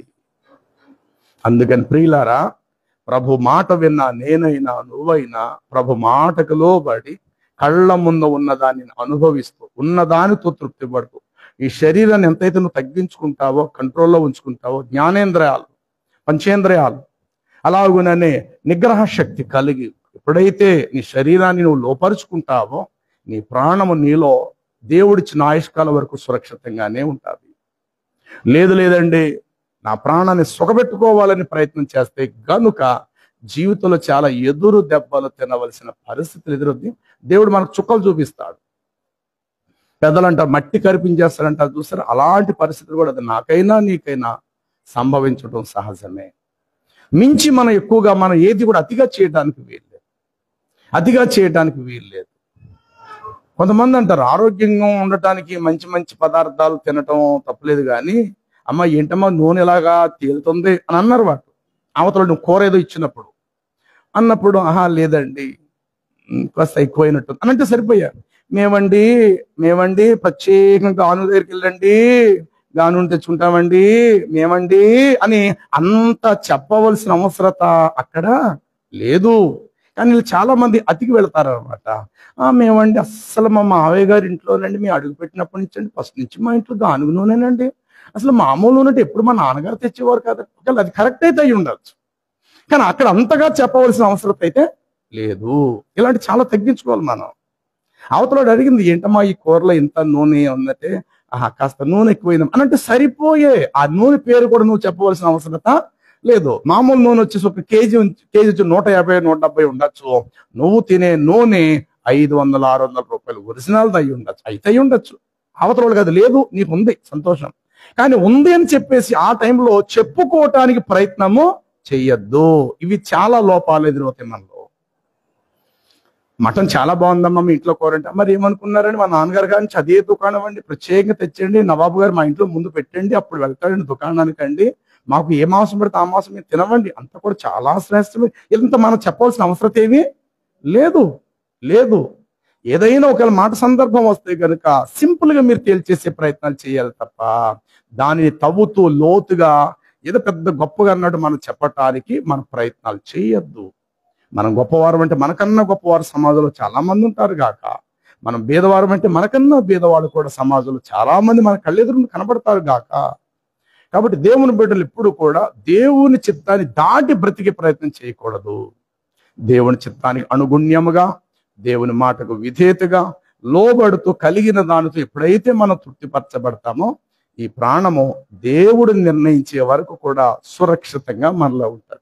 ఆ సమయం అయిపోయిన తర్వాత ఎలాగ మన ప్రాణం ప్రభు ఎలాగా తీసుకుంటారు అది వేరే విషయం, కానీ మధ్యలోనే అర్ధాంతరంగా మన ప్రాణము గాలిలో కలిసిపోయే ప్రయత్నాలు మన జీవితంలో అప్పుడప్పుడు సంభవిస్తుంటాయి. వాటికి మనం తావు ఇవ్వవద్దు. కాబట్టి ప్రియులారా, నీ ప్రాణాన్ని మరీ అధికంగా నువ్వు ప్రేమించుకోక, అలాగే నీ నుండి వచ్చినది ఏ దానిని కూడా నువ్వు అత్యధికంగా ప్రేమించబాక. నీ నుండి వచ్చిన ఆస్తి కానీ, నీ నుండి వచ్చిన పిల్లలు కానీ, నీ నుండి కలిగిన సంపాదన కానీ, దేనిని దేవుని కంటే ఎక్కువగా మనం ప్రేమిస్తే గనుక వాటి వల్ల అవి మనం దూరం అయిపోతాయి, రెక్కలు దంచిన పక్షులాగా ఎగిరిపోతాయి. అన్నీ కలిగిన మనం ఒకరోజు ఒట్టి చేతులతో మనం మిగిలిపోతాం. దేవుడు ఆ స్థాయికి తెస్తాడు. మనకు కలిగిన కొంతకాలం మనతో ఉండాలి అని అంటే దానికి ప్రయారిటీ ఇవ్వకండి. మనకు కలిగిన మన పిల్లలు, మనకు కలిగిన ఆస్తి, మనకు కలిగిన సంపాదన, మనకు కలిగిన ఆరోగ్యం కొంతకాలం మనతో ఉండాలంటే వీటికి ఎక్కువ ప్రాముఖ్యత ఇవ్వాలి. వాటిని అణుచుకో, అవి మొలకెత్తుతాయి. ఎప్పుడైనా చూడండి, ఒక చెట్టును నరికే కొలది అది పైకంటే ఎదుగుతుంటుంది. తాడి గీసేటువంటి వాడిని మీరు ఎప్పుడైతే ప్రశ్నించండి. కళ్ళు అధికంగా రావాలంటే, దిగుమతి అవ్వాలంటే వాడు ఏం చేయాలని మీరు వాడిని ప్రశ్నించండి. ఆ కళ్ళు గీసేటువంటి ఆ కళ్ళు గీతగాడిని మీరు అడగని చెప్తాడు. ప్రతి పూట వచ్చి వాడు నరుక్కుంటూ వెళ్తాడు. అది సమృద్ధిస్తుంటది, నరుకుతాడు. నరగకుండా ఉంటే గనుక చెట్టు అలాగే భూమిలోకి ఉండిపోతాయి. వాటి సైడ్ని ఎప్పుడైతే నరుకుతుంటాం అది ఎదుగుతారు. అదే విధంగా అరటి చెట్టు మీరు చూడండి, పిల్ల మొక్కలు చాలా మొలుస్తుంటాయి అరటి చెట్టు చుట్టూరు కూడా. అందులో ఒకటి మాత్రమే ఒరిజినల్ గా కాయలు కాస్తుంది, మిగతాయి మాత్రం దాని జీవాన్ని తీసేసుకునే ప్రయత్నం చేస్తుంది. అప్పుడు ఏం చేయాలంటే చుట్టూ ఉన్న పిల్ల మొక్కలను నరికి వేయాలి. అది నరికి వేస్తే దీనికి మాత్రమే సమృద్ధి అంది బాగా పైకంట వెళతాది. కాబట్టి నలగగొట్టుకున్నామా సమృద్ధిలోకి మనం వెళతాము, పోషించుకునే ప్రయత్నం చేశామా అణగారే స్థితికి మనకు వస్తాడు ప్రియులారా. అందుకు దేవుని వాక్యం మనకు చెప్పే విషయం ఏంటంటే, మనం ఎక్కడున్నా ఏ జీవనాధారం మనకు కలిగి ఉన్నా వాక్యానికి మాత్రం ఎప్పుడైతే ప్రయారిటీని ఇస్తావో ప్రియులారా, మనం బాగుంటాం, మన పిల్లలు బాగుంటారు, మన కుటుంబాలు బాగుంటాయి. కలిగిన కొద్ది రోజులైనా ప్రమాదం సమాధానముతో పరస్పర క్షమాభివృద్ధితో ప్రభులో మనం జీవిస్తాం. కానీ దేవుని మాటను పక్కన పెట్టి మనముగా బ్రతికే ప్రయత్నాలు చేస్తే గనుక మనం ఇరుకులోకి వెళ్ళిపోయే పరిస్థితి వస్తుంది. ప్రభు అంటాడు, ఇరుకునే ఇష్టపడ్డావా అది చివరికి నీకు విశాలంగా మారుతుంది. మొదటే నువ్వు విశాలం కావాలని కోరుకున్నావా, చివరికి అది నీకు ఇరుకైపోద్ది అంటాడు. చూడండి, మాట చదివి మనం ప్రార్థన చేసుకుందాం. లూకా సువార్త 13వ అధ్యాయము 23వ వచనాన్ని చదువుదాము.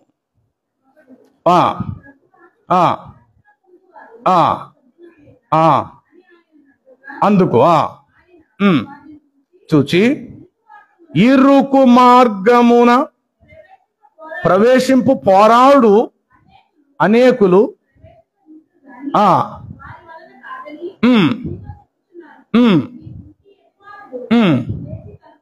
చాలా విషయం ఏంటంటే, ఇరుకు మార్గమున ఇప్పుడు దీనికి అర్థం ఏంటంటే, మాట్లాడినప్పుడు కూర్చున్నాడు, ఎస్ ఇలాగే నేను జీవించాలి, ఎస్ పాస్టర్ గారు చెప్పారు కదా ఇలాగే ఉండాలి, నిజమే అని అనుకుంటాం. అది ఇక్కడి వరకే పరిమితం. ఇరుకు మార్గమున ప్రవేశింప అనేకులు చూతురే గాని చెప్పాలి అందులో ప్రవేశింపకుందురు.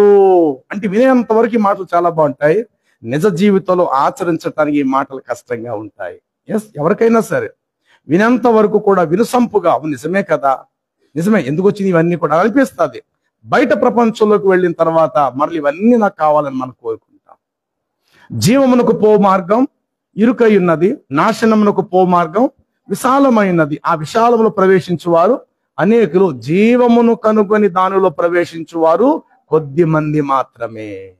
ఎవరా కొద్ది మంది అంటే, అయ్యా వీరు మరణము వరకు తమ ప్రాణములను ప్రేమించిన వారు కారు అనబడిన వారు, అయ్యా వీరు మహాశ్రమల నుండి వచ్చి గొర్రెపిల్ల రక్తములో తమ వస్త్రములు ఉతుక్కుని వాటిని తెలుపు చేసుకున్న వారయ్యా అని అన్నాడు. చూసారండి, వీరు మాత్రమే ఆ నిత్య జీవములో ప్రవేశించు. కానీ కాలము ముగిసే వరకు రెండు కలిసి ప్రయాణం చేస్తాయి. ఏమిటి? సుఖము, కష్టం. కానీ ఇందులో కష్టాన్ని నువ్వు విలువిచ్చావా? మరణించిన తర్వాత నీ సుఖమే నాకు కావాలని అధికంగా మనం కోరుకున్నావా? మరణించిన తర్వాత మన ఆత్మ కష్టంలోకి వెళ్ళి కూర్చుంటుంది. దీన్ని బాగా మనం గుర్తించాలి. అందుకు దేవుని సహవాసము ద్వారా ఈ వాక్యాల చేత ఎప్పటికప్పుడు మన పునర్నిర్మాణము కట్టబడుతుండాలి. పడిపోతున్న గోడను ఎప్పటికప్పుడు పురుగొల్పి మరలా నిలబెడుతుంది. పడిపోతున్న సూర్యును మరలా కర్రడు దాపిచ్చి దాన్ని నిలబెడుతున్నట్లుగా మన ఆత్మీయ జీవితంలో బ్రతుకులో మన జీవితాన్ని ప్రభు కొరకు కట్టుకునేదిగా, ప్రభువులో నిలవబడేదిగా మనం నిలిచుండాలి తప్ప అందరూ బ్రతుకుతున్నారు నేను కూడా అలాగే బ్రతకాలని తప్పిస్తే గనుక మన ఎంతైనా ఇరుకులోకి వెళ్ళిపోయే పరిస్థితి వస్తుంది. మొదటి మన కష్టాన్ని ఇరుకును ఇష్టపడితే గనుక ఈ ఆత్మకు దేవుడు తన రాజ్యములో నెమ్మదినిస్తాడు.